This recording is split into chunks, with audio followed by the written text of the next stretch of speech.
אוקיי, ערב טוב לכולם. אחרי השיעור הקודם, אני לא יודע, בזמן הקרוב אין לי סיבה לדבר על דברים כאלה, מה שדיברנו בפעם הקודמת.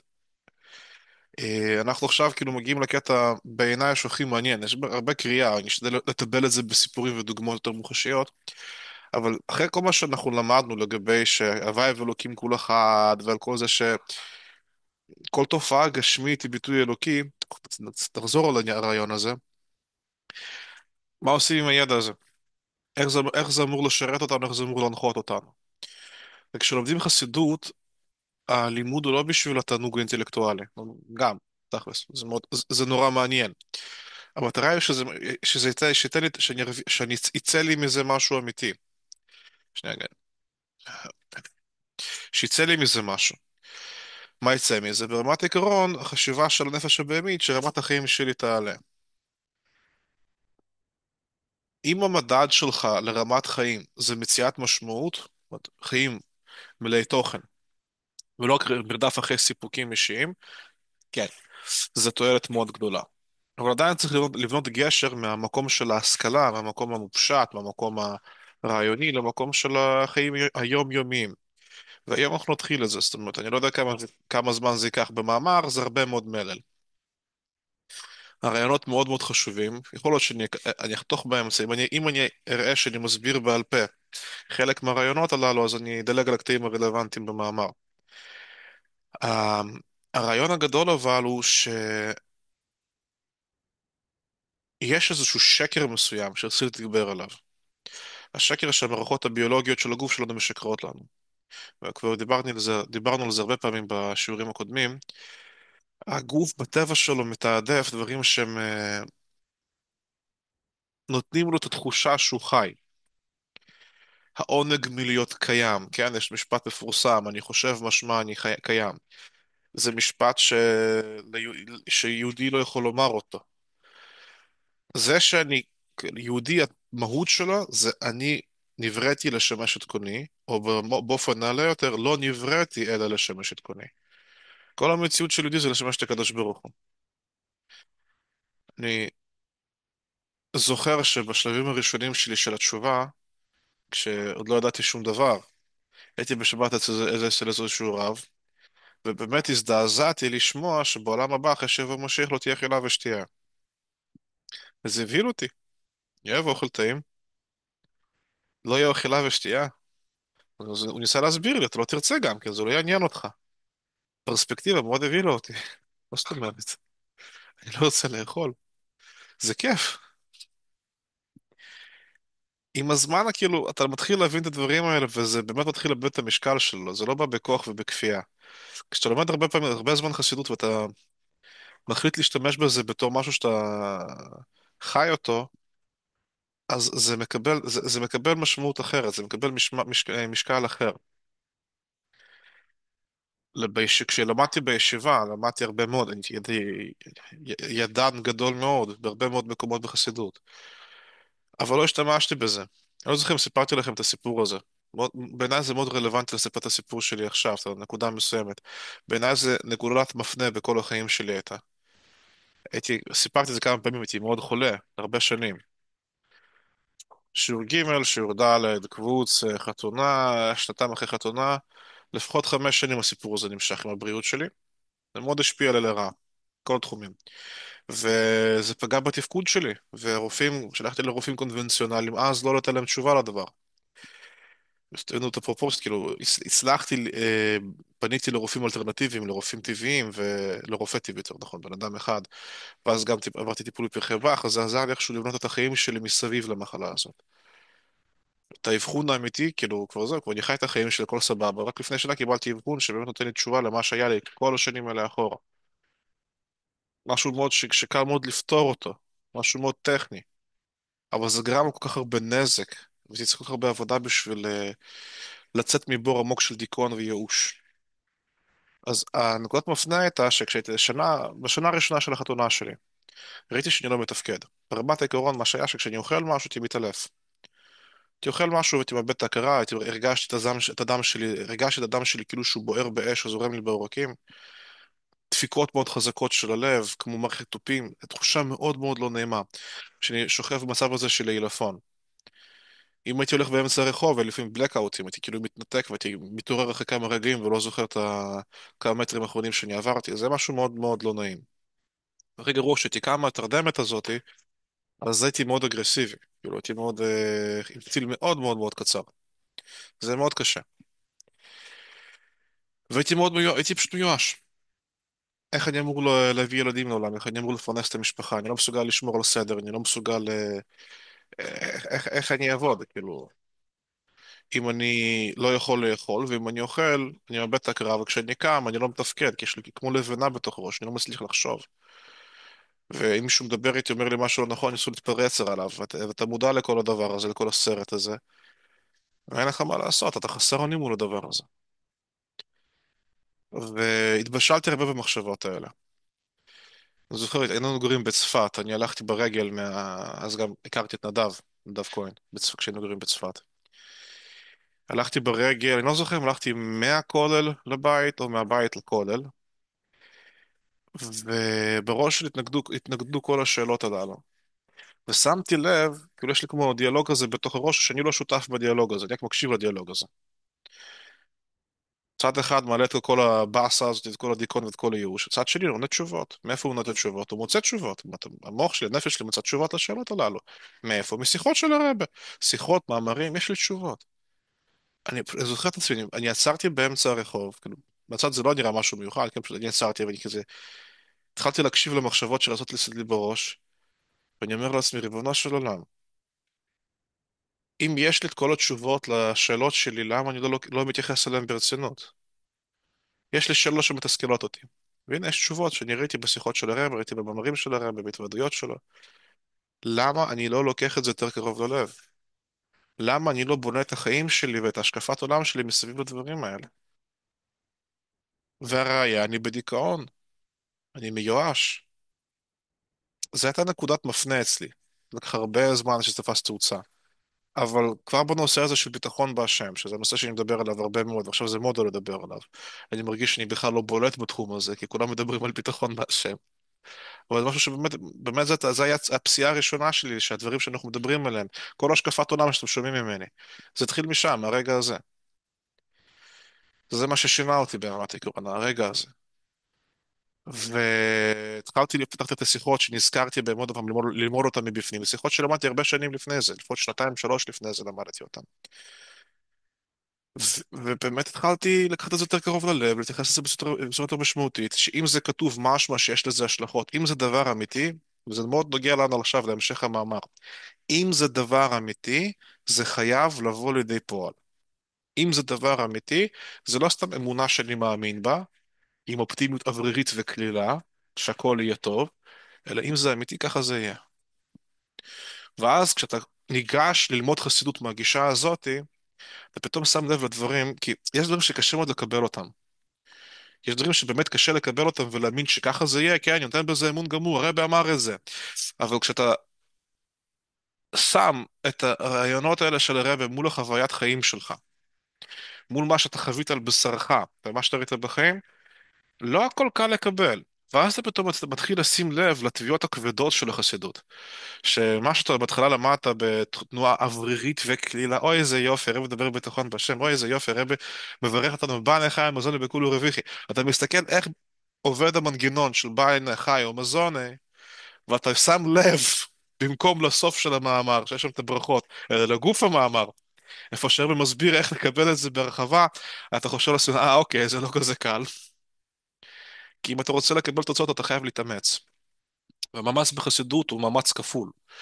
עוד לפני שאתה יכול ליישם את זה, את הידע בחיי היום-יום, אתה חייב קודם כל להבין את זה טוב. אז אחרי שהבנת את זה טוב, הבנה לבד לא מספיקה. צריך עכשיו למצוא איך אני מביע את זה בפועל. אז דוגמה קיבלתם לפני שבוע, ומי שלא צפה בזה, תצפו בזה. המאמר, לפני שבוע, כאילו, הרבי רש"ב, הביא את הדוגמה הזאת שכל דבר שבמציאות, כל דבר גשמי, הוא משל לדבר רוחני, בלי יוצא דופן. אם יש לך מספיק ידע, אתה יכול לפענח את זה. אתה יכול לראות את האלוקות שבדבר.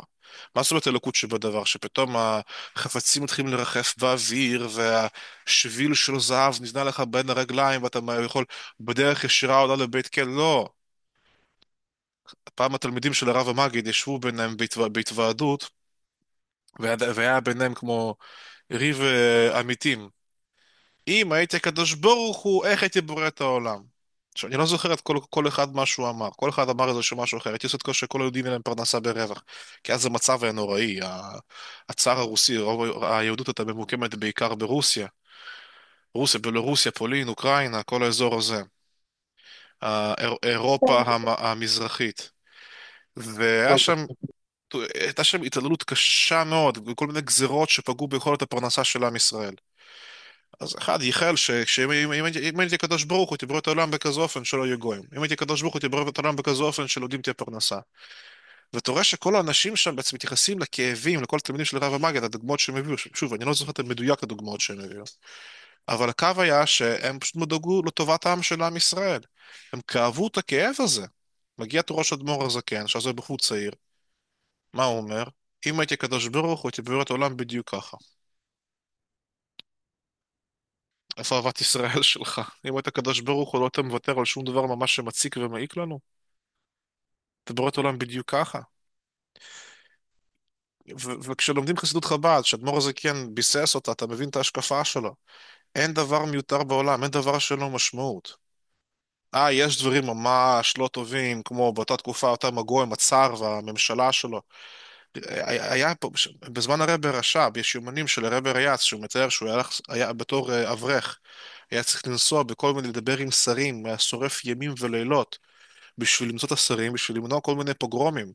הממשלה הייתה מממנת עבריינים, שהעבריינים האלה הלכו וישחטו עיר של יהודים, ישחטו ויבזזו אותה, והיו מאשימים את העבריינים האלה אחר כך. גם אז היו חומקים מהחוק, היו מגינים עליהם.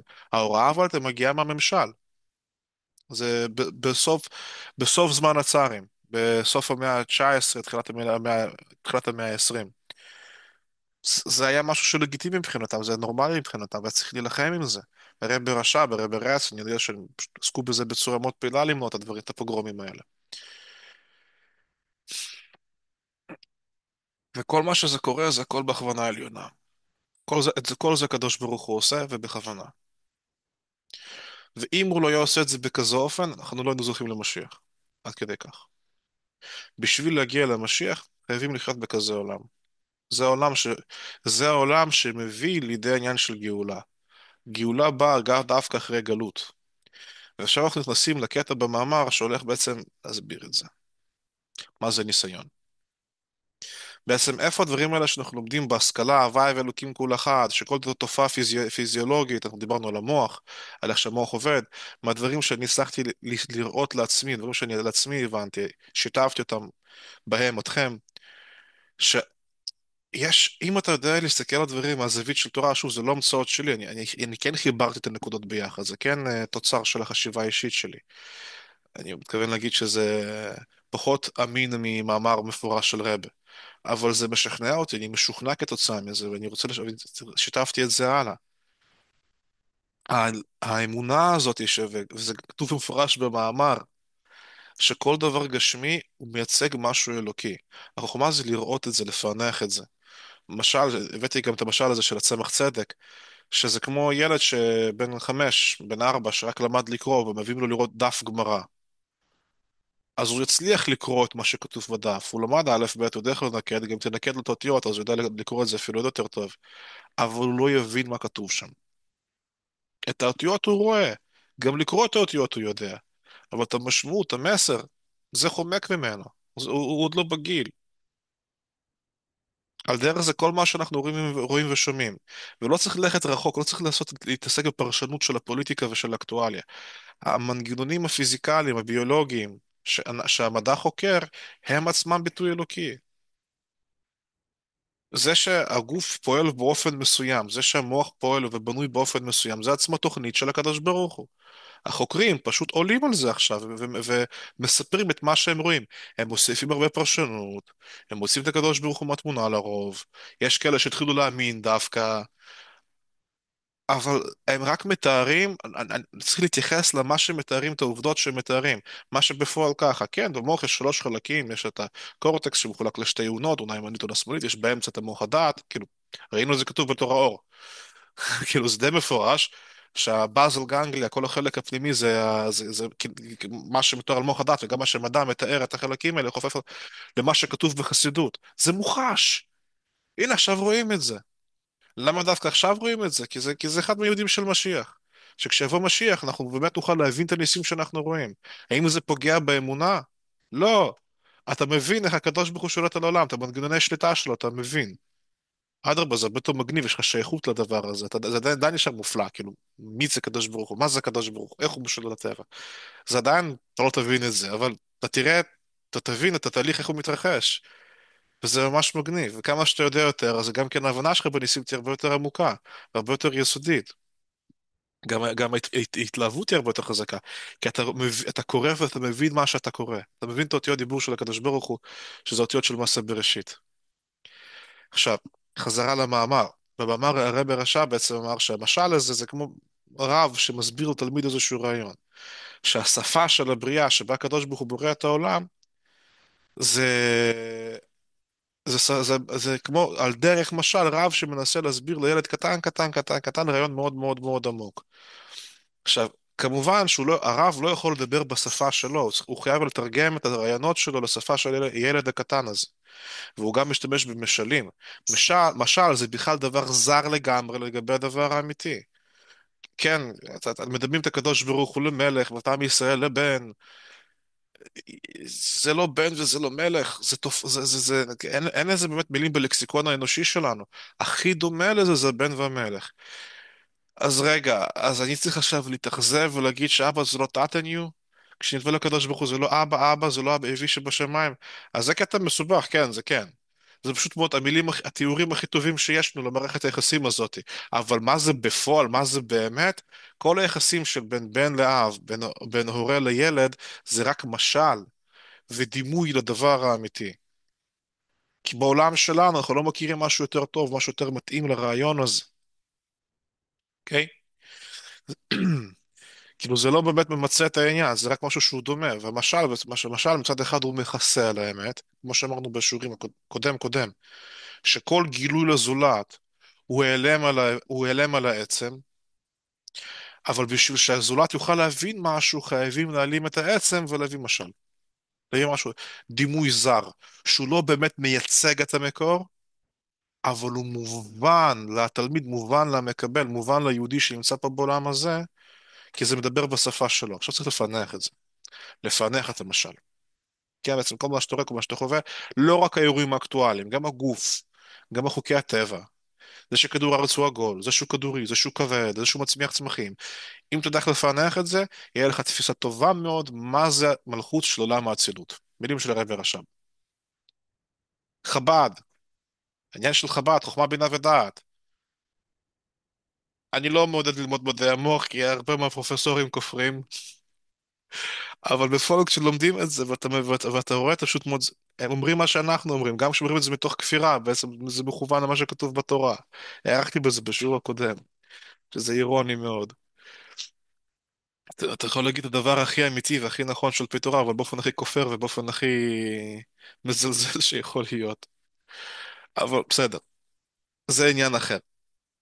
עכשיו, אני רוצה שנמשיך את המאמר, והנושא הבא שלנו בעצם זה עבודת הניסיונות. איך בעצם מן הסתם כבר שמעתם את זה הרבה, כן? אבל פה במאמר הזה זה כבר, הוא בונה את זה בכזה אופן, כי עכשיו שהבנת, על כל פנים בראש, כן? בראש הרבה יותר קל להבין. עד שזה יורד למטה, שאתה מחליט לשנות את החיים שלך לפי התפיסות האלה, זה לוקח זמן. זה לוקח זמן. אבל חייבים לגשר את זה למטה יותר, והקומה הבאה זה בעצם מה התכלית של כל זה? איך אנחנו מגיעים לשם הוויה? אם אנחנו חווים רק את שם אלוקים, אנחנו אומרים שבתוך שם אלוקים מתחבא שם הוויה, כמו שבתוך המשל של הרב מתחבא השכל האמיתי שלו. ויתרה מזו, הרב בונה את המשל בכזה אופן, שהתלמיד אחרי 40 שנה שהוא יתעמק בדברי הרב, יוכל להגיע לרמה של הרב. זאת אומרת, המשל הוא לא משהו זמני ארטילאי, שבינתיים פשוט תחשוב על זה, זה ייתן לך מענה לצרכים, לצרכים שלך, שילד בכיתה ג'.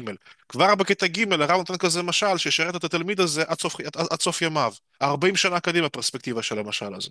העומק של המשל והפרטים שהוא מכוון אליו, לאט לאט כשילד יתבגר ויחשוב על המשל הזה עוד פעם ועוד פעם בהקשר של כל שלב חדש בחיים שלו, הוא ימצא שם עוד משמעות ועוד רעיונות ועוד דברים שהוא יכול ליישם בחיים האישיים שלו.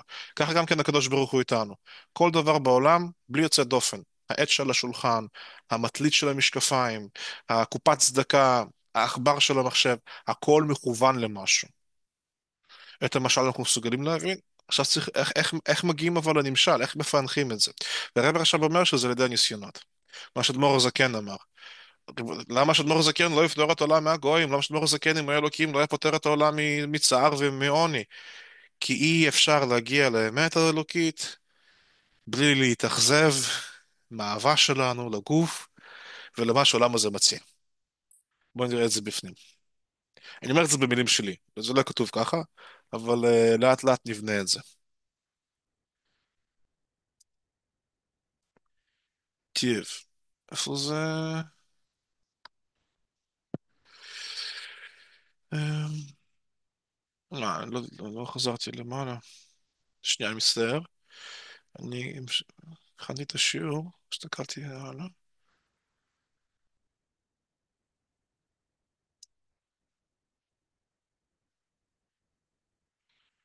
סליחה שאני עכשיו גולל את זה. הנה.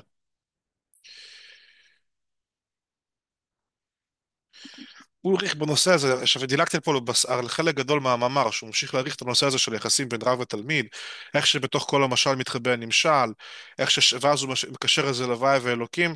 בשביל לא להכביד, אני דילגתי, כי די דיברנו על זה בעל פה, מי שרוצה יכול לקרוא את המאמר הזה מבפנים, את הקטע הזה, זה משהו כמו 2-3 עמודים.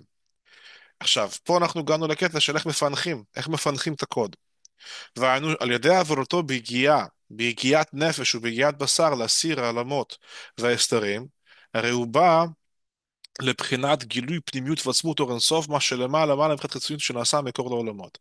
זאת אומרת, אתה יכול להגיע על ידי שאתה תתאמץ, אנחנו נראה בדיוק במה הכוונה להתאמץ, במה להתאמץ, איך להתאמץ, בלפנח את שם, לפנח, לראות את המשמעות, לראות את העומק שבחיים שלך, אתה מגיע בסופו של דבר לאמת של הקדוש ברוך הוא, לאור אינסוף, מה שלמעלה, מעלה מבחינת חיצוניות, חיצוניות הכוונה זה כל מה שקדוש ברוך הוא משתמש בו באופן ייצוגי בשביל שתהיה תקשורת בינינו, כל דבר שזה לא הוא באמת זה נקרא חיצוניות, שנעשה מכל העולמות. אתה מגיע לאמת הזאת, אתה מגיע לאור אינסוף על ידי המאמץ והיגיעה הזאת.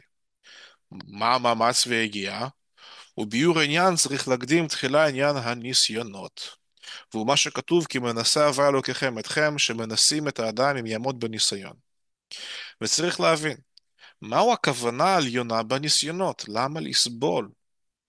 במקום אחר מבואר דכל תכלית ירידת הנשמה בגוף שהיא ירידה גדולה, שהרי קודם ירידתה בגוף הייתה עומדת בעולם העליון.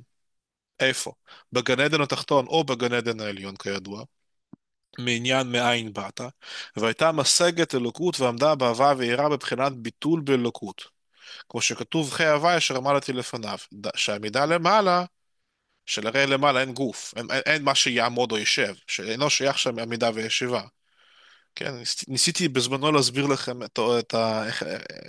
איך נראית מציאות רוחנית. כל הציור של הגוף, כן, הסילואט הצללית של הגוף זה משהו שהוא גשמי לחלוטין. לנשמה אין את הצורה הזאת. בסרטים ובמקומות בדיוניים אז מתארים שבן אדם ראה רוח רפאים בדמות כלשהי. זה לא. להוויה רוחנית אין צורה בכלל. יש תופעה שמוזכרת ולגבי זה שהייתה בספר שמואל ב', שמואל ב', בשמואל ב', לא, בשמואל א', סליחה, בשמואל א', סוף שמואל א', כשבעלת האוב עלתה באוב את שמואל. אז שם יש מפרשים, אברבנאל ועוד כל מיני חבר'ה שמסבירים את התופעה הזאת של כי מה שהיה היא ראתה את המת, שאול שמע את המת. זאת אומרת, רק מי שמזמן את המת רואה אותו. והיא ראתה בן אדם מאוד מכובד, וגם כתוב שהבן אדם בדרך כלל כשמלאים אותו באוב הוא יוצא מראש למטה ומרגליים למעלה. היא מאוד נבהלה ועפה לאחור. ויש שם הרבה מדרשים על הקטע הזה שם. מה שנוגע לנו, ששם הם מסבירים שאתה לא, אין באמת, לנפש אין צורה של גוף. גם הלבושים שהיא ראתה, המוח משלים את זה לבד. זאת אומרת, אנחנו לא מכירים את החוויה הזאת, זה מה שאני מבין מתוך המדרשים, מתוך מה שכתבו גדולי ישראל בדורות ההם, שאם אתה נחשף או אתה נמצא במקום שבו יש איזושהי תופעה רוחנית, מלאך או בן אדם, או נפש כלשהי, אה, במידה ואתה שייך לראות את זה, זאת אומרת, במידה ואתה בנוי לראות את הדברים האלה, מה שיתפס אצלך בראש, זאת אומרת, היום, שוב, היום במדעי המוח ממש זו תופעה שמכירים בה, אבל לא בהקשר של עלות באוב יותר בקטע של הזיות, חלומות ודמיונות. המוח יכול לשחזר, המוח יכול לייצר דמות לאיזשהו רעיון, כן? בטיפול משתמשים בזה, אתה מייצר מטאפורה, ואז אתה מנהל בתוך הדמיון המודרך אינטראקציה עם המטאפורה הזאת. למשל, היה לי ילד מאוד מאוד, כאילו בגיל צעיר היה לו אילמות סלקטיבית. טוב, אני עכשיו מתעכב ואני אעצור את השיתוף של הספר. ילד עם אילמות סלקטיבית שהוא בא אליי בשביל לעבוד הוא כבר היה אחרי טיפול בדמות סלקטיבית, הוא דיבר, אבל הוא נורא נורא ביישן ומשותק. הוא היה משותק חברתית לגמרי. ועבדנו, כאילו חלק מהתהליך היה שפשוט אנחנו, כשהוא היה כבר בשל לזה, עשינו מדיטציה, כאילו דמיינו, עשינו דמיון מודרך בתוך המצב המדיטטיבי הזה, ודמיינו אה, פתח בוער. זה מטאפורה שאני החלטתי עליה. אז בדרך כלל, כאילו אם בן אדם יותר מבוגר, אז הוא זה שמייצר את המטאפורה. זה איזשהו דמיון, משהו שהוא סימבולי. איזושהי צורה או סיטואציה סימבולית שמסמלת מה שמציק לו בנידון דידן. כאילו מה שהציק לו זה העניין של אומץ. אז אני החלטתי שאנחנו הולכים על הדימוי של דלת בוערת. ובדמיון הזה מציירים את זה, מתארים את זה ככה טוב, וכשבן אדם שומע את זה, הוא ממש רואה את זה. אם עושים סריקת מוח, רואים את האונה האחורית נדלקת. פעילה מאוד ברגעים האלה. אלא אם כן לבן אדם יש לו פנטזיה, שזו תופעה נדירה שבן אדם לא מסוגל לייצר דמות ויזואלית בתוך הראש שלו, אז זה חסר תועלת, אבל זה מקרה מאוד נדיר. במקרים רגילים, בדרך כלל בן אדם כן יודע לדמיין.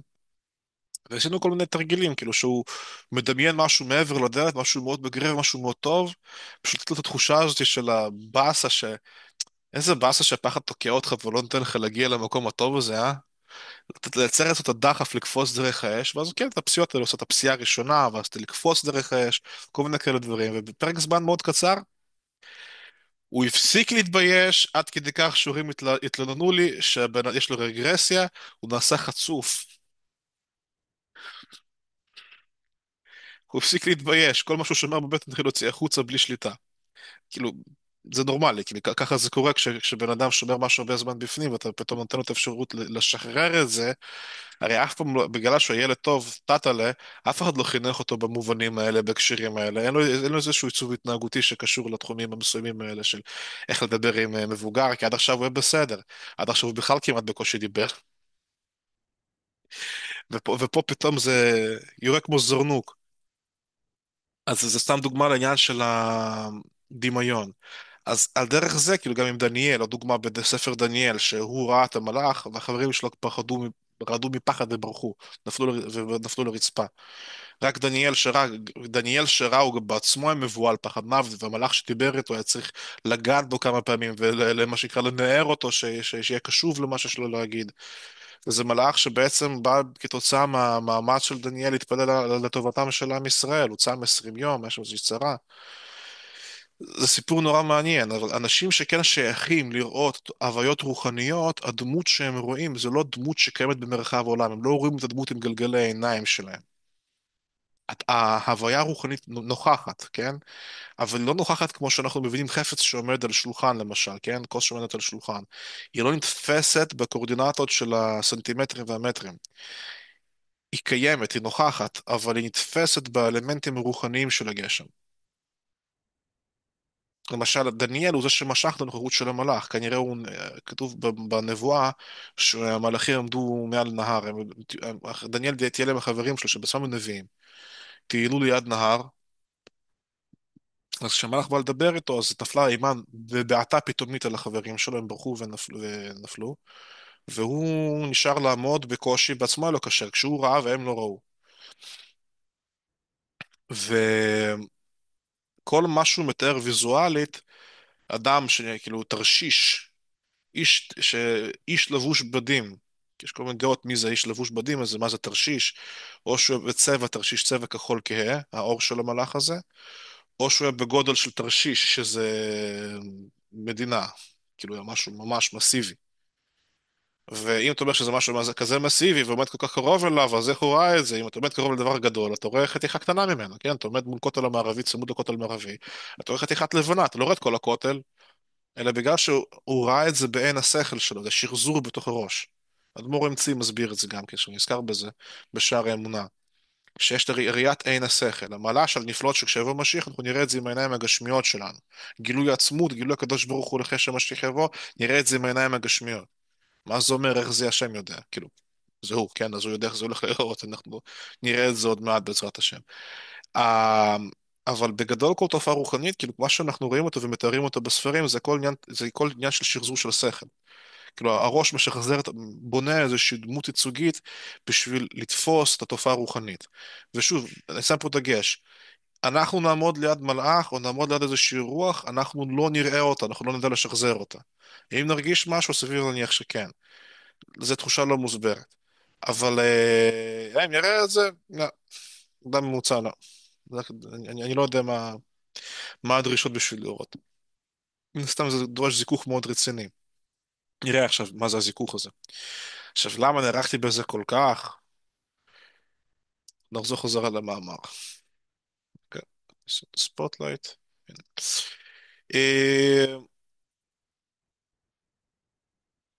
וביאור עניין צריך להגדיר תחילה עניין הניסיונות. ומה שכתוב כי מנסה הוויה אתכם לוקח עמכם שמנסים את האדם אם יעמוד בניסיון.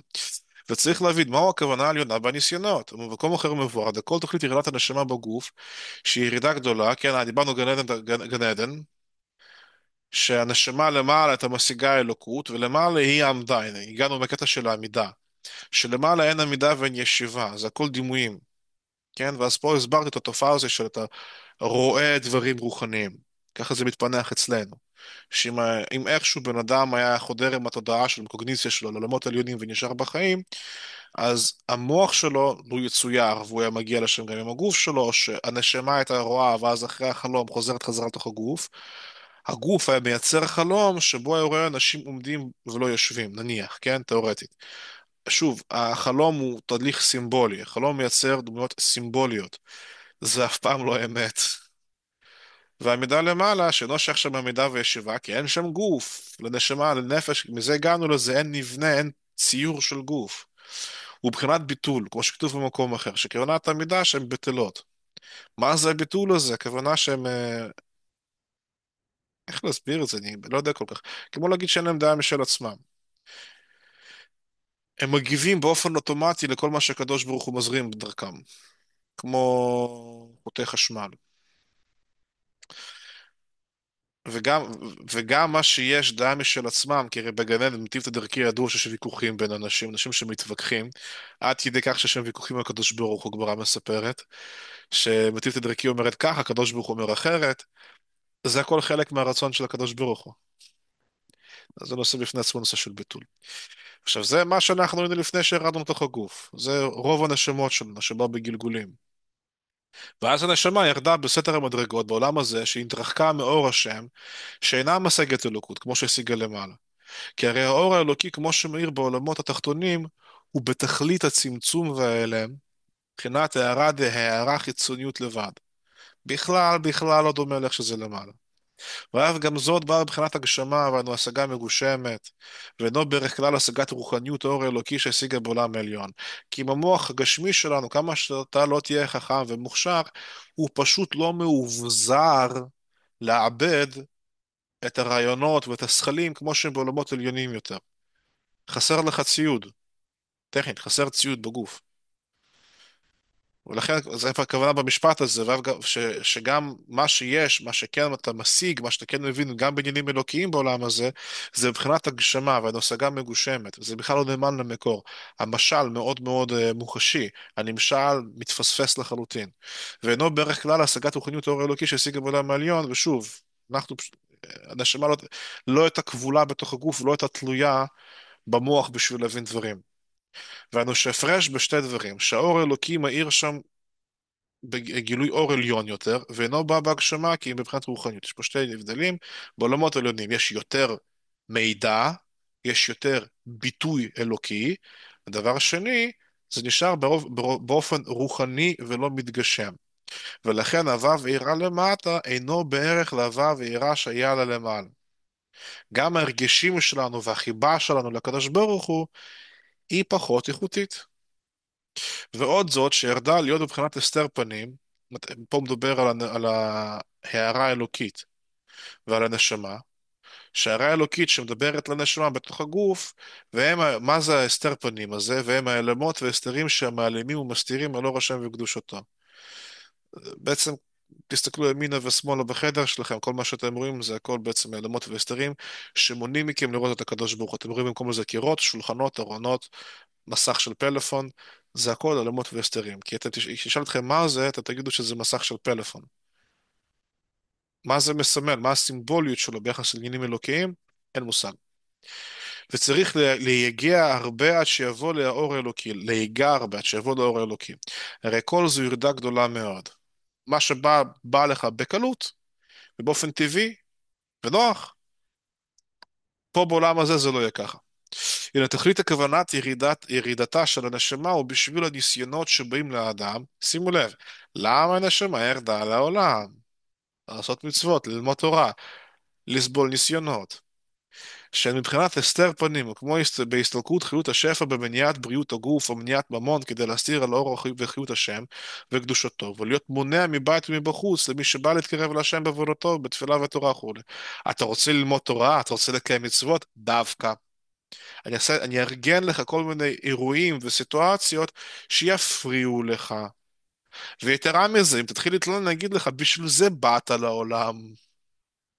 מחשבה מרנינה, נכון? ושיעמוד בניסיון נגד כל מונע ומעכב, בשביל זה היה תכלית הירידה של הנשמה, שעל ידי זה בא לגילוי אור עליון יותר. את זה לא היית מקבל בעולמות העליונים, כן? כאילו, יש בזה כוונה. הרב הביא לזה משל פעם, שמי שלא מבין ברפואה, שהוא גר בכפר ונכנס איכשהו, נכנס לבית רפואה, הלך לאיבוד. ובדרך לא דרך, תוך כדי שהוא מנסה לחזור חזרה למסדרונות הרגילים, נכנס לתוך חדר ניתוחים באמצע ניתוח. והוא רואה כליה של מישהו בתוך יד הרופא, הרבה דם מושפרס מבפנים, ובן אדם מחזיק סכין מעל בן אדם ששוכב על המיטה, לא בהכרה, עם כל העניינים הפנימיים שלו בחוץ, כל העסק פתוח, כלפי חוץ. הוא התחיל לצרוח, אתם רוצחים, מה אתם עושים? אתם אכזריים. והרב אומר, אם הוא יודע שאם לא היו פותחים לו את הבטן ולא מחליפים לו את הכליה, הבן אדם הזה ימת, הוא כנראה מסתכל על זה אחרת. ככה הרב מסביר את הנושא של ניסיונות. שבתחושה הם לא נעימים, אבל התועלת שלהם מאוד מאוד גדולה. ולכאורה צריך להבין איך על ידי זה דווקא בא לגילוי אור עליון יותר. אוקיי, בוא נסביר לי את זה עכשיו, אוקיי, סבבה. עכשיו, אם נסתכל בזה בנימה יותר אישית, אתה מצדיק את הסבל שלי, אתה מצדיק את הבאסה שלי, אתה מצדיק את הדברים שאני רוצה לברוח מהם ולשכוח שהם קיימים בכלל. איך? איך זה אמור לעזור לי? אך העניין הוא. אבל תסביר, אוקיי, אתה אומר שזה בשביל שאני אגיע לגילוי אור עליון יותר. תסביר לי איך, אני רוצה להבין, אני רוצה להיות רגוע. אני רוצה להיות שלב ושלם ממה שאני עושה, ואיך שאני חי את החיים שלי. אך העניין הוא, בעניין הניסיונות הם העלמות והסתרים שמעלימים ומסתירים על האמת. שאם היה יודע את האמת כמו שהוא, לא היה בזה ניסיון כלל. אם זה לא היה כואב, זה לא הניסיון ולא יפול את הפעולה. הניסיון מבוים בכזה אופן שיכאב לך. ושלא תדע שזה ניסיון. שתחשוב שהעולם אכזר. כי אם כל עניין הניסיון הוא מפני שמעלים ומסתיר על האמת, שתחשוב שהקדוש ברוך הוא לא נחמד, הרי הקדוש ברוך הוא עצם הטוב וטבע טוב להיטיב. הניסיון מייצג לך מיצג שווא, שזה לא ככה. ועל ידי זה שעומד בניסיון, חס ושלום, ועל ידי זה שעומד בניסיון, הרי הוא בא לאמיתות הדבר. הוא כמו בניסיון דברם, באור כסדים, כשהשליכו אותו בכבשן האש. והוא לא ידע שלא יישרף. אז כשאנחנו קוראים את הסיפור הזה בתורה, זה מאוד רומנטי, כן, אברהם היה מאמין אמיתי, הוא קפץ לתוך כבשן האש. האמת הוא שהוא באמת היה מאמין אמיתי, והוא קפץ על מנת למות. הוא לא ידע שלא יסרף. שאם הוא יודע שלא יסרף, לא היה בזה ניסיון כלל. כי אם הוא לא ידע מזה, רק חשב שוודאי יסרף, כמו על פי הטבע שיש שורף. אמנם ידוע שהטבע בגימטריה זה אלוקים, הנה עשינו לולה, חזרנו למה שדיברנו לפני זה. והיינו שכל ההטבעות שבעולם, כל התופעות הפיזיולוגיות ורוחניות, זהו רק מהלבושים וההסתרים לשם אלוקים. שעל ידי זה נעשה ריבוי התחלקות והגבלה שהאש ישרוף, המים יכבה, שזה טבעו חם וזה טבעו קר. אבל מצד שם הוויה, שהוא בחינת בלתי גבול. אין שם בחינת הגבלה והתחלקות דמים ואש כלל, ויכול להיות שהמים לא יכבה והאש לא ישרוף. הוא כמו מי שאמר לשם המדלק, רבי חנינא בן דוסה, שהבת שלו הכינה נרות שבת, ונזדעזע להבין שבמקום לשים שמן בנרות, היא שמה חומץ. אז, ולא היה להם כסף, הם מאוד מאוד עניים, לא היה להם שמן גם בבית, אז רבי חנין בן דוס אמר לבת שלו, אל תדאגי. מי שאמר לה שמן והדלק, אמר לה חומץ והדלק. היא הדליקה את הנרות והם דלקו מחומץ. אבל זה היה יהודי מאוד מיוחד, רבי חנינא. אנחנו לא נמצאים בדרגה שלו כמובן. וכמו מים ואש אינם מכבים זה את זה, כמאמר רז"ל, על פי המשל, על פסוק, המשל ופחד עמו, עושה שלום במרומיו, דמיכאל שר של מים וגבריאל שר של אש, זה מצד הבריאה, מצד הטבע שלהם, איך שהם נבראו, ובכל זאת, מצד שהקדוש ברוך הוא מאיר עליהם, אינם מכבים זה את זה. ולפעמים האש שורף את המים, כמו באליהו, בהר הכרמל. וכל זו, וכל זו למעלה מן הטבע. ומבחינת אור אינסוף הבלתי בעל גבול, שם אין את החוקים האלה בכלל, שם הוא לא מוגבל בחוקים האלה. הוא קבע את החוקים האלה בעולם, ואנחנו משחקים לפי הכללים האלה. הוא אבל לא מוגבל בזה. שאין שם הגבלת הטבע כלל, היותו בבחינת בלתי בעל גבול, שם אין את החוקיות. אמנם הנהגת העולם הוא על פי הגבלת השם אלוקים. הגם שהוויה הוא מהווה דכל התהוות על ידי התגלות כוח הפועל, מי שבפועל גורם לזה להיות זה שם הוויה. אבל הוא גורם לזה להיות באופן שהדבר הזה שהופיע יהיה עם חוקים, ויתנהג לפי חוקים מסוימים. וזה חלק מהבריאה, זה חלק מהתוכנית אב של הקדוש ברוך הוא. כמו שכתוב, הוויה מלאך, וכו'. כנ"ל באורך. מכל מקום הוא על ידי אור הוויה, כמו שמיר על ידי שם אלוקים מבחינת ההלם והסתר, לבוא מבחינת גבול. והוא עניין גבול הטבע שהמים מכבה והאש שורף. שוב, אנחנו לא מסתכלים על שם הוויה ואלוקים כשני דברים, אלא הוויה מביע את עצמו בהגבלה ועם חוקיות ועם משהו שאפשר לחשוב שיש פה איזשהו משהו קדמון וניתן לקטלוג, זה על ידי שם אלוקים. זה יכולת של הקדוש ברוך הוא להביע את עצמו בגבול. זה לא עוד דבר שעל ידו הוא מייצר את החוקים, אלא מלכתחילה הוא בורא עולם באופן של חוקים. ואברהם לא חשב שיתנהג עמו בהנהגה של למעלה מהטבע, כי אם בהנהגה של פי הטבע שיש שורף. ומכל מקום עמד בניסיון שלא להיות נפרד מלוכוד, אם שהיה לו מניעות ועיכובים גדולים כנמרוד וסייעתו שרצו לשרפו. והן הן העלמות והסתרים שמצד הנהגת העולם כולי כנ"ל. הם באמת שנאו אותו. היו שם אנשים שבאמת שנאו אותו ורצו שהוא השם ישמור ימות. גם בחיים שלנו. לא כולם אוהבים אותנו. לא כולם רוצים בטובתנו. וזה חלק מהניסיון, זה חלק מההתהוות שבשם אלוקים. מכל מקום לא נזז זיז כלשהו, חס ושלום, ועמד נגד כל מונה מעכב ונגד כל העלמות וההסתרים, והלך להישרף בכבשן האש, ולא להיות נפרד חס ושלום מלכות כלל וכלל, ונעשה לו נס וניצל. תראה מה היה שם, אנשים ויכוח אידיאולוגי. נמרוד התעקש שהוא השתחווה לפסל, או לעצמו, נמרוד העמיד את עצמו בתור אליל. הוא קרא לעצמו אלוקים, רצה להשתלט על העולם, היה לו רעיונות מגלומניים, גם אחרי מגדל בבל. והניסיון של אברהם אבינו זה לא היה לקפוץ לכבשן האש. א- אני לא יכול שלא לעצור ולא לדבר על זה, על הדבר האדיר הזה שנקרא אברהם אבינו. הוא היה לבד, מול כל הציוויליזציה של אותו הזמן. אז היו כמה חבר'ה שדגלו גם כן באידיאולוגיה שלו, שם ויפת, וגם נוח היה חי תקופה מסוימת, כאילו נוח חי באופן חופף לאברהם כמה שנים טובות. ויש מדרש שאומר שהוא לפני כל הסיפור עם אור כזים שזרקו אותו לכבשן האש, הוא היה בישראל ולמד אצל אברהם, אצל נוח. הנקודה אבל שהיה לו את האומץ ללכת נגד כל החברה, נגד כל הנורמות, כי שם העניין של עבודה זרה זה לא היה, היום בעולם שלנו להיות דתי זה לא כזה מחייב. כן, דת זה משהו שהוא לא מחייב, זה לא חלק אינטגרלי בחברה. אפשר השם ישמור גם להיות אדם אתאיסט ולהיות חלק מהחברה. בזמנים, לא רחוק, לא לפני הרבה שנים, אם אתה היית מכריז על עצמך כאתאיסט, אפילו באירופה, אני מדבר עכשיו לפני יותר מ-200-300 שנה, היית, היית מאוס בחברה, היו בועטים בך החוצה.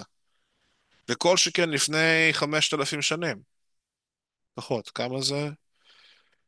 4,000 שנה, לפני 4,000 שנה. שהדעת ועבודת האלילים היא כל כך חלק אינטגרלי בתרבות שלהם, שלא להזדהות עם איזושהי עבודה זרה, היית הופך את עצמך למאוס, מוצאים אותך. והנה מגיע בחורצ'יק משוגע, עם רעיונות מהפכניים, והוא מתחיל להכתיב לכולם מה נכון ומה לא נכון. זה שיגעון, זה מסירות נפש. אז סבבה, אז כשהוא לא שילם על זה שום מחיר, אוקיי, קל לדבר, קל להיות הנביא המשוגע הזה שעומד בצומת של הרחוב וצועק נבואות זעם. קל. אבל פה שבאים אליך אנשים, כשהבינו שהוא רציני, והרגישו מאוימים מהדרשות שלו ומהגישות שלו, שמו לו אולטימטום. או שאתה משתחרר או שזורקים אותך לכבשן האש. תחשבו לעומק שצריך. לא היה לו ממי לקחת דוגמה לפני זה. הוא לא גדל על סיפורים של מסירות נפש. הוא לא גדל על סיפורים של אמונה וביטחון בהשם. הוא הגיע להכל לבד. והוא כל כך נתן אמון במה שהוא הגיע אליו, שהיה מוכן אפילו להישרף בתוך כבשן האש. מאוד פשוט. לחזור, קצת נקרא עוד במאמר, יש לנו עוד 10 דקות, סבבה.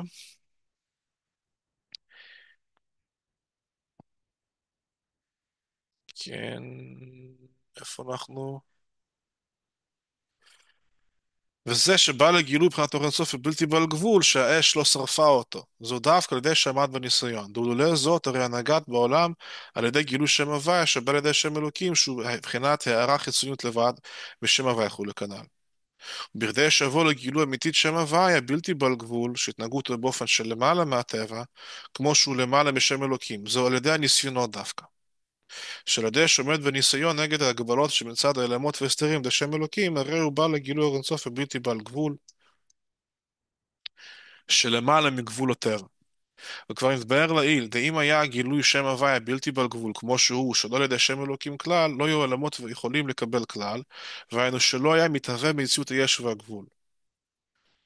כי אם צריך להיות תחילה התלבשות שם הוויה בשם אלוקים, והיינו מבחינת הערת חיצוניות משם הוויה כנ"ל. ואז דווקא יכולים לבוא לגילוי מבחינת פנימיות ועצמיות שם הוויה בלתי בעל גבול על ידי הניסיון כנ"ל. זאת אומרת, בגלל שהקדוש ברוך הוא נמצא בתוך הבריאה, בתוך מה שהתהווה בפועל, בעצם מה שהניסיון עושה, הוא מכריח אותך, הוא מעמיד אותך בפינה כזאת, בקצה גבול היכולת שלך. או שאתה מאמין, או שאתה כופר. ולא מדובר בכפירה ממש, מדובר בכפירה בדקות. או שאתה מאמין, כאילו, כשישראל יצאו ממצרים, ובחרו שאין להם מים, אחרי קריעת ים סוף, הטענה שלהם הייתה, האם יש השם אלוקים עמנו, עם עין. שימו לב, היה להם ניסים של יציאת מצרים, היה להם את הניסים של קריעת ים סוף, היה להם את הניסים עכשיו זה קטע מעניין, הקטע עם ה-70 תמרים ו-12 מעיינות מים. זה משהו שכאילו היה שם, זה כאילו צמח שם, זה לא שהקדוש הוא ברא את זה מאפס, הם פשוט הגיעו לשם. המספר אבל היה מדויק. מעיין לכל שבט, דקל לכל זקן, מזקני ישראל, שתמרים זה טובים בשבילם. פה כבר הקדוש ברוך הוא כבר יותר העלים את עצמו, בתוך חפצים שכבר קיימים במרחב העולם, וכבר לא התערבות גלויה. אבל הם עדיין לא בשלים, הם צריכים לראות כל הזמן נוכחות מוחשית של אבא שבשמיים.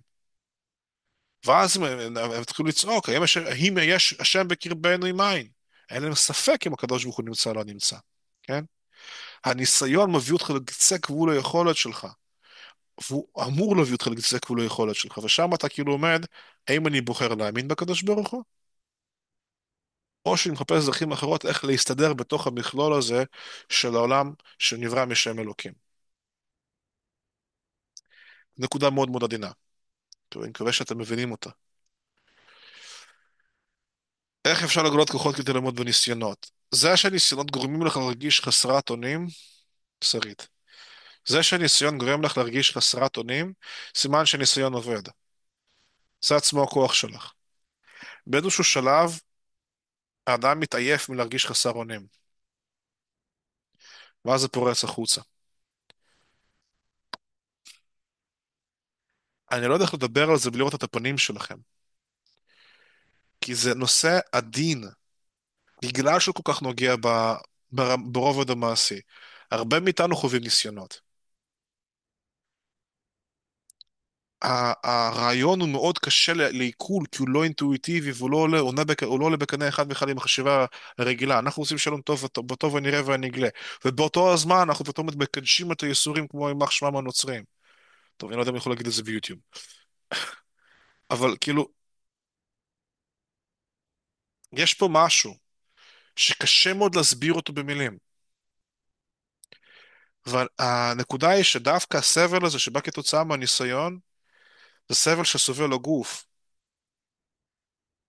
אבל זה מתחיל לייצר כמו צעקה של הנשמה. דווקא הדחק הזה, דווקא המקום החסר אונים הזה, מייצר כמו צעקה בפנים שבאה מהנשמה. וכשהצעקה הזאת תצוף החוצה ותשמעי אותה בראש שלך, את תתעייפי מלהיות חסרת אונים. את תרגישי עייפות ולאות מלהיות מתוסכלת ועצובה. ואז זה עצמו, הפרץ אנרגיה הזה, יביא אותך לקבל החלטות ולהסתכל על דברים באור חדש. זה מה שאני אמרתי בהתחלה של הקטע הזה, שהרעיון של הניסיונות זה לגרום לנו להתאכזב מההבנה שלנו של העולם. ההבנה שבברירת המחדל שלה היא שהעולם הזה קיים והכללים שלו הם כללים אמיתיים. לא על הלחם לבדו יחיה האדם, כי אם על פי כל מוצא פי הווי יחיה האדם. להביא את הבן אדם לכזה מצב שהוא ברצונו חופשי יבחר ויכיר בזה שהקיום האמיתי, שהמשמעות שלו לחיים זה הקדוש ברוך הוא ולא מה שהגוף מספק. ואז ייתנו לו גוף בריא וייתנו לו כל מה שהוא צריך באופן של בריאות והרחבה גדולה מאוד, כי אז אפשר לסמוך עליו שהוא ישתמש בזה בצורה נכונה.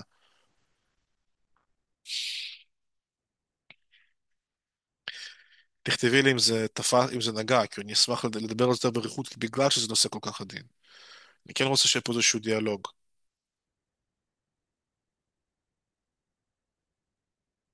אני לא רוצה סתם להפגיז את הרעיונות האלה. טוב, אני בינתיים, אני רוצה להגיע לסיום של השיעור. אה, יש פה דברים שאני לא מצליח להגיד אותם כי אין לי אינטראקציה. זאת אומרת, אני אומר את הרעיון בצורה מאוד סטרילית. אני לא אין לי דרך אה, להביא את זה בצורה יותר נגישה. הרעיון הוא, אבל, יש את הסכמה הכללית שאנחנו מדברים עליה עכשיו, שהניסיון גורם לך לשאול את עצמך את השאלה, על מה אני סומך, על מה אני נשען, מה עמוד התווך שלי. האמונה שלי בבורא עולם והקשר שלי איתו, הקשר המוחשי והאמיתי שבא לידי ביטוי בקיום מצוות מעשיות, לא בגלל ההיסטריה והניסיון להכיל את הדרקון, כן, הרבה אגדות בעמים שונים שהיו מכילים ילד או בתולה, איזושהי מפלצת או דרקון, והיה פולחן של עבודה זרה כזה. אני מכנה את זה, זה כשבן אדם בגלל חרדה, בגלל פחד, אז הוא מוסיף בתורה ובמצוות. בעצם הוא רואה בקדוש ברוך הוא איזשהו דרקון מאיים, הוא מנסה לשחרר אותו במצוות שהוא עושה. מצוות זה דבר נעלה מאוד, אבל זה מגיע ממקום לא טוב. יש אצל כל יהודי בטבע שלו עבר לקדוש ברוך הוא. כשמגיעים הניסיונות, כשאתה מתחיל לשאול את עצמך, מה שאני מאמין בו זה אמיתי בכלל? אני יכול לתת אמון באמונה שלי? זה הנקודה הזו, זה נקודת החפיפה הזו שבשבילה אני בא ניסיון. פה אתה צריך להחליט אם אני קופץ לתוך הכבשן האש או לא קופץ. וכשאתה מסתנכרן עם הקול הפנימי הזה, עם התנועה הזו של אני לא יכול אחרת. אני לא יודע מה יהיה, אבל אחרת אני לא יכול. אני בוטח בקדוש ברוך הוא, אני הולך קדימה. ההולך קדימה הזה מגלה אצלך כוחות נעלמים, כוחות שלפני זה לא היו בגילוי, ואצל הקדוש ברוך הוא שם הוויה מתגלה. גם הנהגה מלמעלה היא באופן על טבעי. זה מה שאנחנו עכשיו לומדים.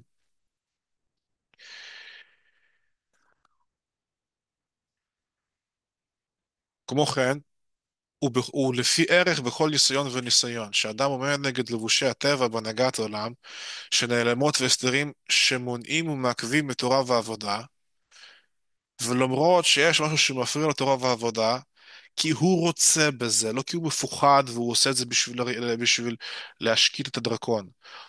התורה והעבודה זה משהו שהוא רוצה לעשות, זה הגעגוע של הקדוש ברוך הוא.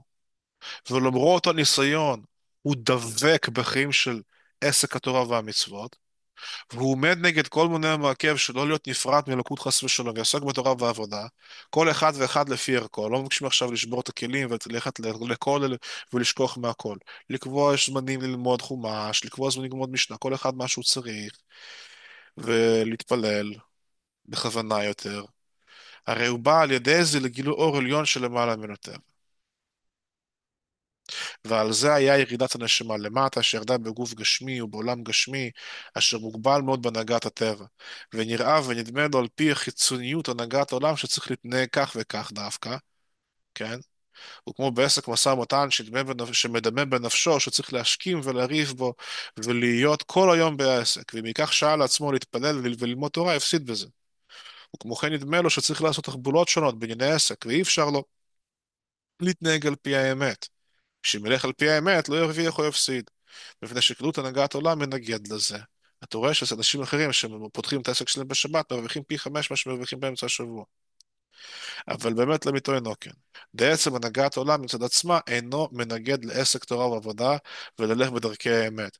וכי נזכר לעיל, לכל הלבשות והעלמות אינם עליים ומסתירים באמת, כי אם התכלית הכוונה הוא שיעמוד נגד כל מונע ומעכב ויתפלל כדבעי, ויעסוק בתורה בכל יום כפי הקביעות שיעשה לעצמו, ומדבר שקר ירחק, וכן ייזהר מתחבולות, כי אם ילך בתום ובאמת, ולא יהיה שום נדנוד איסור בעסקו במשא ומתן. ועל ידי זה שעומד בניסיון בכל אלו הדברים, הרי הוא בא לגילוי אור עליון שלמעלה מהטבע. אתה נסיים את הפסקה, אני רואה שבסוף פסקה. ועל פי פשוט הוא, זה עצמו שרואה בעיניו שגם שמתנהג על פי התורה, והוא מפסיד, הוא מפסיד הזדמנויות עסקיות והמצווה, ועוסק בתורה והעבודה, שאין זה על פי חיצוניות הנהגת עולם, ומכל מקום אינו מפסיד בזה מאומה חס ושלום. זה הקטע העל-טבעי.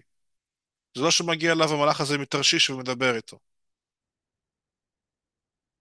אלא שלמרות שהוא מתנהג לא לפי החוקים שכולם מתנהגים לפיהם, הוא איכשהו מצליח. ולא זו בלבד, אלא שבאמת מאיר לו מרגיש בנפשו גילוי אור עליון יותר, וכל השפעתו וקבלת חיותו מגילוי אור אלוקי שלמעלה מאור המצומצם בהנהגת העולם. ולפי ערך עבודתו ויגיעתו, הרי הוא עולה למעלה מעלה בעילוי אחר עילוי, והוא עניין הניסיונות, מה שכתוב כי מנסה הוויה אלוקיכם אתכם, תכלית הכוונה בכדי לבוא לבחינת גילוי אור אינסוף שלמעלה מהטבע. וכמו בניסיון דאברהם, וכן הוא בכל ניסיון וניסיון כנזכר לעיל. שבוע הבא אנחנו כנראה נסיים את המאמר הזה. שם הוא יורד לפרטים יותר יסודיים. כן, רוצה לקרוא את הקטע האחרון. אין שם חידושים בומבסטיים, מה שדיברנו עכשיו, אבל כן הוא מוריד את זה עוד קומה אחת למטה, למשהו יותר, אפילו עוד יותר נתפס בשכל. אני מקווה שנהנתם מהשיעור הזה. זה נושא חשוב, היום פחות מרגש ופחות מצגות ופחות סריקות מוח וכאלה, אבל שוב, זה הדברים שמעלים את רמת החיים שלנו. כשלומדים חסידות בכזה אופן, שחושבים על זה בכזה עומק, אז רמת החיים משתפרת, כי אתה מפסיק להיות עיוור לנשמה שלך, מתחיל לשים לב לדברים שלפני זה לא שמת לב אליהם. ובשגם זה קטע מעניין, זה קטע כיפי. אתה לא צריך להמציא את העולם מחדש, אתה לא צריך לראות עולם מחדש בשביל ליהנות מהחיים. מספיק שתתחיל להסתכל עליו ממשקפיים של בן אדם מאמין. ולא אמונה שאתה יוצר, אלא ללמוד מהרבים איך להאמין. ואז העולם הזה, העולם שבו אתה חי, העולם הקיים נעשה הרבה יותר יפה והרבה יותר אופטימי. הבעיה שהתהליך לתרגם את זה לאותיות של הנפש זה תהליך ארוך. זה לא בא ברגל. יאללה, שיהיה לכם לילה טוב, וניפגש שבוע הבא בעזרת השם, נסיים את המאמר, ויש לי תוכניות גם כן להמשך הדרך. לילה טוב לכולם.